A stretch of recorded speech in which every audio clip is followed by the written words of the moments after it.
You're not going to believe me when I tell you this. In fact, I myself am still struggling to come to terms with the words that are about to leave my mouth. They're basically blasphemous. IGN just had a great take. Yeah, I know. Let it sink in. Give yourself a moment to process it. Marinate in those juices for a moment, stew on it. It's the truth.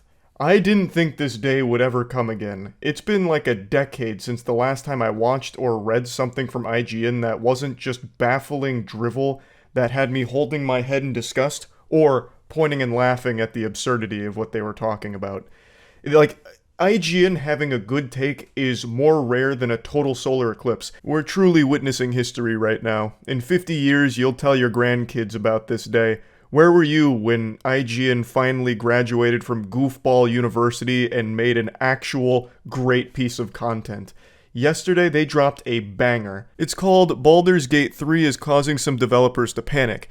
And IGN actually stepped up to play a little hardball here. They put on the brass knuckles and said, put 'em up, why I oughta feed you a knuckle sandwich, to AAA video game developers. IGN's calling out and pushing back against this trend a lot of AAA game devs have where they have this weird coping mechanism where when a game is successful that's not theirs, they start saying why it's ridiculous to expect every game to be as good as that one. You can't expect us to deliver quality like that. You guys are entitled gamers and don't understand how difficult game dev is. IGN actually did a beautiful job of boiling it down to a nutshell, so I'm going to go ahead and play that clip for you. But before doing that, I want to mention something. All of you know Godslap issue 4 just released a couple days ago. In fact, there's already talk of it becoming a national holiday, Godslap Day, every time a new issue drops. You can find this beautiful new issue of Godslap at badegg.co. The link's in the description. You don't want to miss Godslap, I promise you that much. Before getting back to the topic though, there's one more quick thing I want to mention with Godslap. It seems like the people who did a digital download on day one for some reason got charged shipping, which is clearly an error. So if you were one of those people, don't worry, you are getting refunded because it's a fucking digital download. Obviously there's no shipping. So just want to apologize for that, and you will be getting refunded. Incredibly refreshing to play a feature-complete game of this caliber on day one. But AAA game developers want you to know that this is rockstar level nonsense for scope, that it's foolhardy to set expectations higher, and Baldur's Gate 3 should not be used as a raised standard to RPGs going forward. Why was the first response to defend the current state of AAA gaming as opposed to saying, hey, maybe we can learn a thing or two from Baldur's Gate 3 and make our game better for our customers? He goes in to talk about some other recent examples like Destiny 2, who said they can't even do like an armor set because it's just too difficult. We can't allocate those kind of resources. Meanwhile, they still have like 2 paid armor sets coming into the microtransaction store right around the corner. So IGN really dives into the absolutely deplorable state of modern gaming right now and really focuses in on the response to Baldur's Gate 3 from some developers where they're saying like that game is really good and you shouldn't expect games to be that good going forward.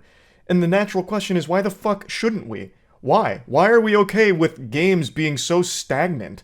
Baldur's Gate 3 is going fucking hog wild. We should have higher expectations. You, as a developer, should have higher expectations too. Why would you be so complacent just coasting by on the same shit different day?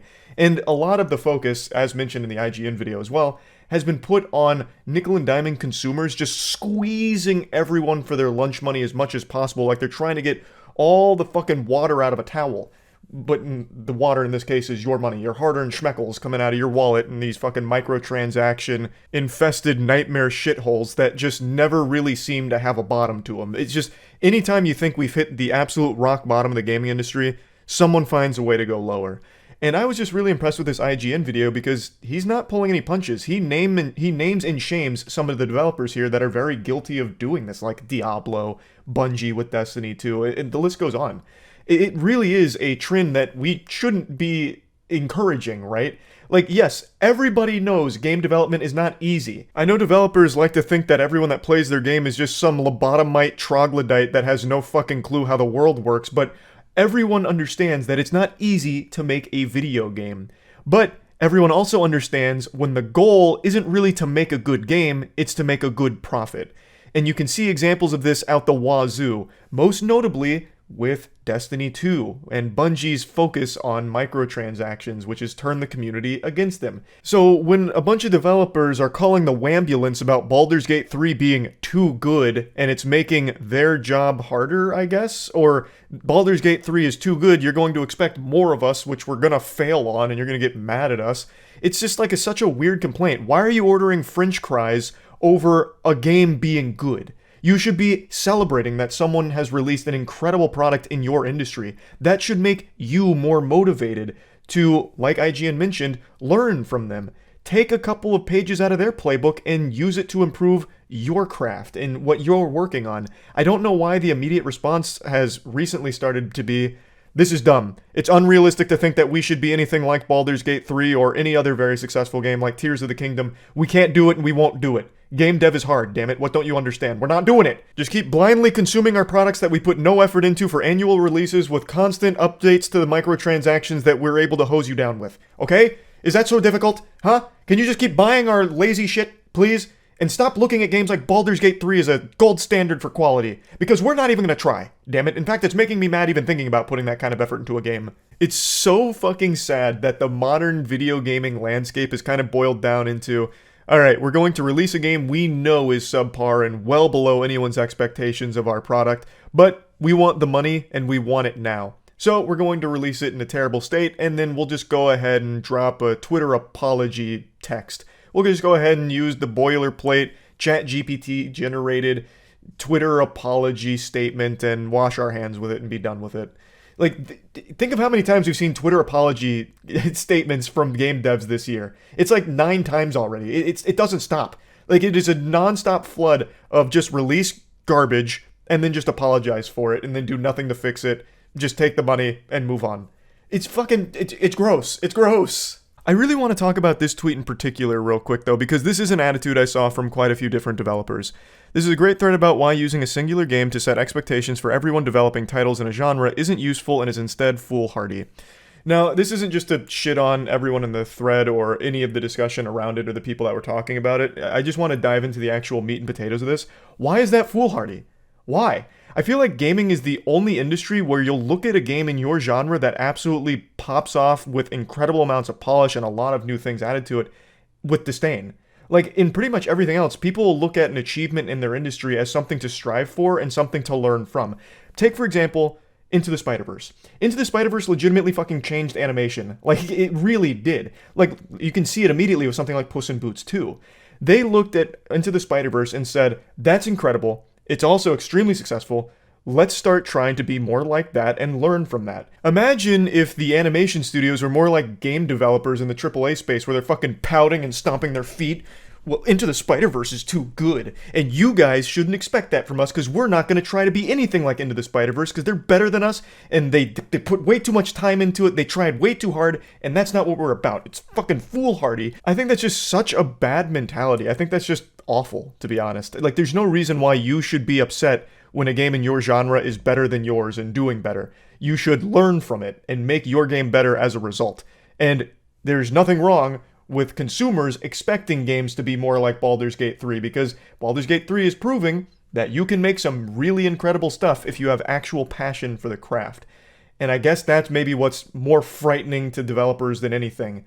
Now the secret's out that you really can make great things if you try. Whoa, the secret formula has been revealed, I guess.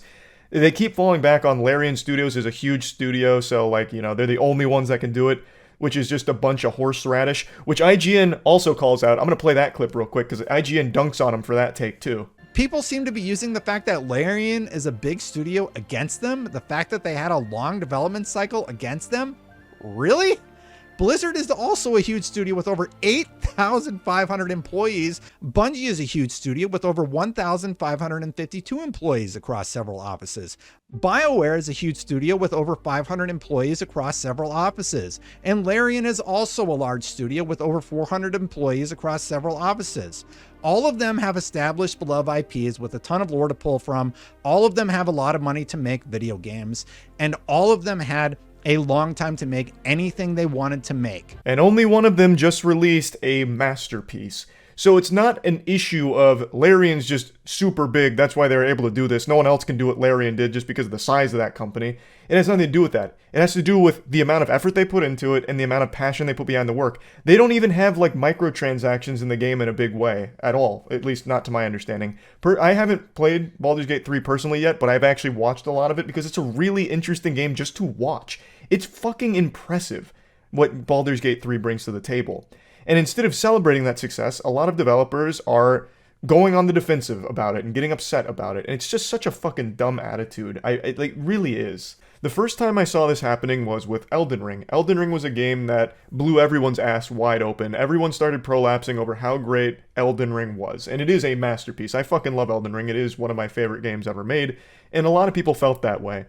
Except other AAA game devs. There were a couple developers that came forward and started like nitpicking to try and bring it down. Like, the UI is a little too messy for my taste. I don't understand how anyone can even like this game when the UI is all pixelated and it's a little counterintuitive.